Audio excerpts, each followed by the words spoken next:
What's up, Tac-Con? All right, so I am here with Cecil Burch. He's going to introduce himself real quick so that you guys will all be super psyched to take his Tac-Con blocks. He's got not one, but two blocks at Tac-Con this year. So, Cecil, tell us who you are for those of us who've been sleeping under a rock and may not know you.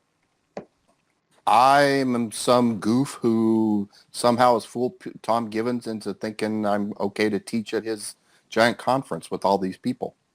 I've, I, I, I have a brand called Immediate Action Combatives, and I've been teaching hand-to-hand fighting integrated with firearms for open enrollment seminars, 14, 15 years. Cool. And I think this is going to be my sixth TAC-Con, seventh TAC-Con. You've been there Something for like a that. minute. Yeah, All I've been there right. for a little bit. It's kind of cool. That is very cool. We are happy to have you back, of course. Now, one of your sort of signature classes is Just Enough Jits. So tell Yeah, us about Just Enough Jits and who should come to that class. everybody. Because the whole point of it, it's I've tried to do it my entire time doing open enrollment seminars of that everybody should do it. I don't think there shouldn't be this belief that you have to be like a professional athlete in your physical prime to be able to use any kind of self-defense hand-to-hand skill. It should be for everybody. Does that mean you're going to be an MMA UFC champion? No, but that doesn't mean that it's an all or nothing thing. So everything I've been trying to do is trying to get that across that everybody can do it. And I think I do a pretty good job in a weekend course. A 2-hour session at a conference, it's a little harder. So I've been tweaking it for a long time, and a lot of prodding from William April has got me kind of got to this point where the material is very much stuff. You don't have to have any background at all. You don't have to have any particular physical athletic gifts. Look at me to show that you don't have to do that. And it literally is for everybody. I don't care the age. I don't care the background. I don't care the physical capabilities. I don't care. It's very much, should you find yourself on the ground in a violent criminal assault, what are the basic things? Number one, when you go to the ground, not getting knocked out is good. Staying conscious, staying mobile, stay in the fight. We work on that.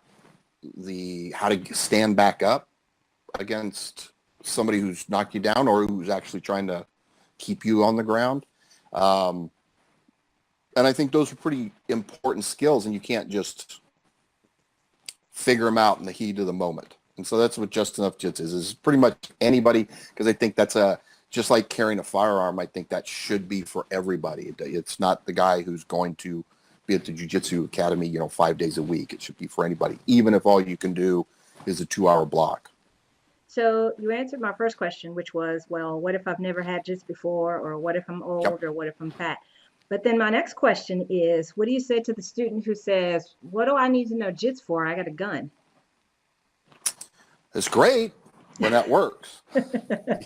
But we have way too many documented instances where that's not the only thing that's needed. We have, one of the blessings of modern internet culture is being able to see tons of videos on a regular basis where guys with guns doesn't really work. Somebody just sent me one yesterday. Actually, the nice part about it was the bad guy drawing the gun, and the good guy right in front of him actually got the gun away from the bad guy and shot him with it. Yay, good guy. But too often it's on the other foot. It's the good guy being the victim. So it's great. And the nice thing is, we can't always have the firearm. Right? I don't even care who you are, military, law enforcement, not every time. But you know what you can never be disarmed of is that software skill set of how to defend yourself. So I don't know. I think it's like carrying a firearm. You should have it, because who knows when you need it. You need, just like you wear a seatbelt when you're driving a car. Who knows? It's good to have because you may very well use it, because a lot of people have had to use it. Or they Nice. didn't. They should have used it, but didn't know, and they paid the price. Gotcha. All right, so let's move to your second TACCON block, which I want to make sure I get this right because I have to tell you, I've gotten people who know the full title. Now, on the mini Yep. schedule, it says, let's see, Getting Your Gun in the Fight. But the full Yep. title, everyone, is Skin That Smoke Wagon, Getting Your Yep. Gun in the Because Fight. I'm a movie geek, and particularly Tombstone was one of my favorite movies. So All right. So tell us a little bit about Skin That Smoke Wagon, and I believe there's a tie-in to Chuck Haggart's block just before it. yeah, so the main idea in the class is being able to draw and use the gun in the manner it's supposed to be used against somebody who might be closer than you plan on, for within 4 to 5 yards. And most people don't realize how quickly and easily somebody can close that distance and mess up your draw, mess up your using the gun. And so the block is to get the technical methods to make sure you can do that, but also the experience of having to do it against somebody who is trying to encroach. Not Fight Club, like we're going to fight and somebody's going to grab you and jump on you and beat you up, but they are going to encroach, and you're going to see how close people or how quickly people can close on you, and how you need a specific way of dealing with that.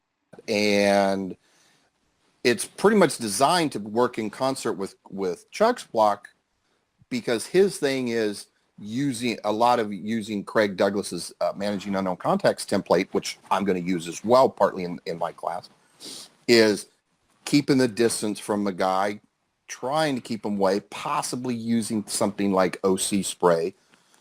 Hopefully that will take care of the problem. But if it doesn't, and you have to then go to the firearm, but the bad guy is still close, how are we going to do it? So it's sort of a continuation. You can certainly just take Chuck's class without mine. That's not a big deal.